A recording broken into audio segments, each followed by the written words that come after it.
यह कहानी है नितिन की, जिसने शहर की भाग दौड़ से दूर एक बेहद सस्ते दाम पर एक पुराना हॉलिडे होम किराए पर लिया था। घर खूबसूरत था, लेकिन उसकी एक अजीब शर्त थी।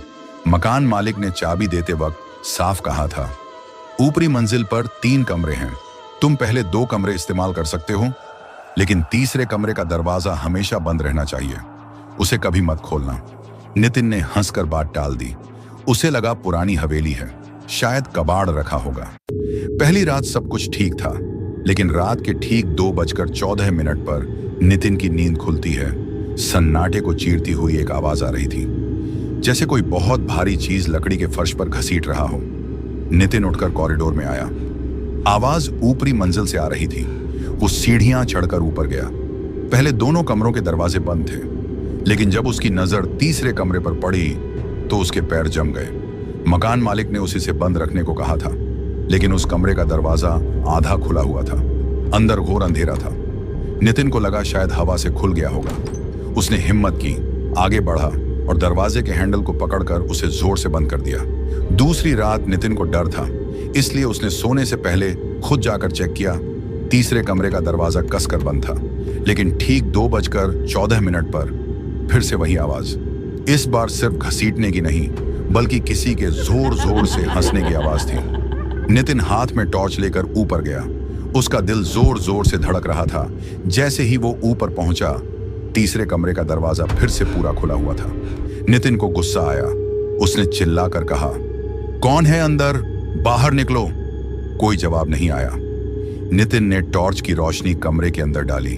कमरा बिल्कुल खाली था, सिवाय बीच में रखी एक पुरानी लकड़ी की कुर्सी के। नितिन ने आगे बढ़कर दरवाजे को फिर से बंद करना चाहा, लेकिन जैसे ही उसने दरवाजे को खींच तो उसे महसूस हुआ कि अंदर की तरफ से कोई उस दरवाजे को उतनी ही ताकत से खींच रहा है। नितिन ने पूरी ताकत लगाई और धड़ाम से दरवाजा बंद करके कुंडी चढ़ा दी। वो हांफते हुए अपने कमरे में आया और चादर ओढ़कर सो गया। उसे लगा वो बच गया। फिर तीसरी रात आती है और उसे रात नितिन सो नहीं पाया। वो जाग रहा था। घड़ी की सुइयां आगे बढ़ रही थीं। 2:12, 2:13, और जैसे ही 2:14 का समय हुआ, पूरे घर की लाइट चली गई। तभी नीचे के हॉल से एक आवाज आई। वो आवाज अब ऊपर के कमरे से नहीं, बल्कि नीचे नितिन के बेडरूम की तरफ बढ़ रही थी। नितिन के शरीर का खून जम चुका था। उसने कांपते हाथों से मोबाइल की फ्लैशलाइट ऑन की और दरवाजे की तरफ घुमाई। तभी उसे याद आया कि उसने तो रात को तीसरे कमरे का दरवाजा जबरदस्ती बंद कर दिया था। उसने उसे अंदर ही कैद कर दिया था, और जो अंदर था वो अब बाहर आ चुका था। नितिन के बेडरूम का दरवाजा धीरे धीरे खुला और अंधेरे में से 2 जलती हुई आंखें नितिन की तरफ देखने लगीं। तो दोस्तों, अगर आपके घर में भी कोई दरवाजा अपने आप खुलता है, तो उसे कभी बंद करने की जिद मत करना।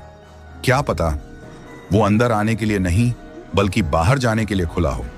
अगर कहानी ने आपकी रूह कंपा दी हो, तो वीडियो को लाइक और चैनल को सब्सक्राइब जरूर करें। शुभ रात्रि। अगर आप सो पाएं तो।